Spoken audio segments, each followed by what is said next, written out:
জাদুবিদ্যা সত্য, এবং এখনকার অনেক ভণ্ড যে কবিরাজগুলো বের হয়েছে, এরা জিনকে তাবে করে নিয়ে এই জিনদের মধ্য দিয়ে মানুষের মধ্যে জাদু ছড়িয়ে দিয়েছে, এবং এর ফলশ্রুতিতে বহু পরিবার ধ্বংস হয়ে যাচ্ছে।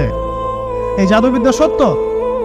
আরো একটা জিনিস সত্য, নবী সাল্লাল্লাহু আলাইহি ওয়াসাল্লাম বলেছেন ইন্না আইনাল হক, চোখের নজর সত্য। নবী করিম সাল্লাল্লাহু আলাইহি ওয়াসাল্লাম বলেছেন চোখের বদনজর সত্য। এই যে আমরা বলি ফেসবুকে এত বেশি ছবি দিয়েন না ভাই, ছবি তুলেন না, ছবি তুলেন না, বারবার যে বলি নিষেধ করি, কারণ কি জানেন? একটাই কারণ, বিকজ চোখ লাগাটা সত্য। মানুষের চোখ লাগে, এই কথা শুনলে অনেক মজুমদাররা হাসবে না? কথা বুঝতে পারেন নাই? কিন্তু এটা সত্য, কারণ নবী করিম সাল্লাল্লাহু আলাইহি ওয়াসাল্লাম যা বলেছেন সাদাকাল্লাহু ওয়া সাদাকা রাসূলুহুল কারীম, নবী যা বলেছেন, আল্লাহ যা বলেছেন চিরায়ত সত্য, এর বাইরে কোনো সত্য আছে?